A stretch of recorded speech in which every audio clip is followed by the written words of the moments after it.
Oregon's EV count is now up over 112,000, so about 3% of all registered cars, trucks, or SUVs are electric.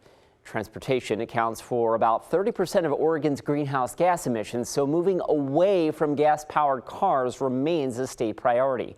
Still, access to charging and range anxiety remain concerns for those on the fence. But we talked to a couple from Salem who say they're pretty high on their recent purchases. Between them, Joshua and Sierra share a new hybrid and a full battery electric vehicle. Sierra logs some long commutes, often over 80 miles a day. They're among a growing number of Oregonians ditching gas and plugging in. Oh, 10 out of 10 would recommend everyone to get one. I love it. Way better gas mileage, the comfort, the ease, and the maintenance. With his EV6, we hardly ever have to go do any maintenance on it. Oregon now has nearly 4,000 public charging ports across more than 1,500 locations.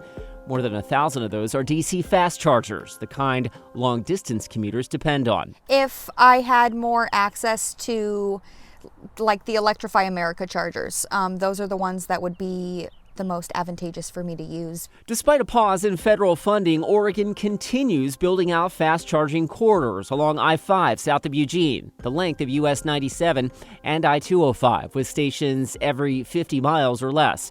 For those without a home charger, Oregon's Community Charging Rebates program, open through mid-June, helps fund chargers at apartments, workplaces, and public parking lots. Yeah, I mean, your local electrician can probably come on out and just run it off of, we got it right off of our circuit breaker. So you just need a separate dedicated 220, which every house has. Installing a level 2 charger at your home can be pretty straightforward. Some utility and state programs offer rebates up to $500 for residential charging stations. So we bought the charger itself off Amazon, and he came installed a 220, took an afternoon.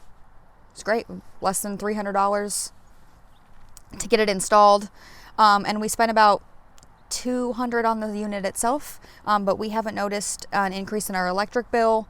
EVs are generally 3 times more efficient, and the cost of fuel, electricity, is cheaper than gas. But for right now, the deal is quite good for people who want to make that switch. They're going to save somewhere in the realm of $1,500 a year in fuel costs. More help is coming for car buyers, too. So the Oregon Clean Vehicle Rebate Program offers Oregon drivers rebates off of eligible new or used zero-emission vehicles.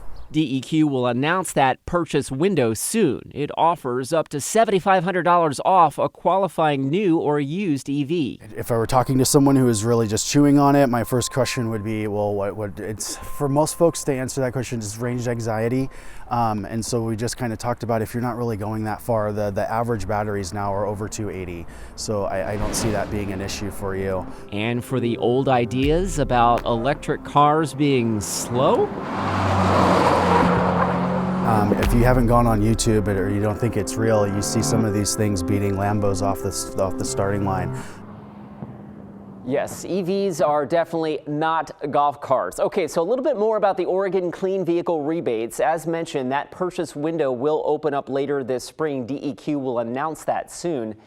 Since its inception in 2018, DEQ has issued 33,000 rebates, totaling more than $100 million towards the purchase of EVs in Oregon.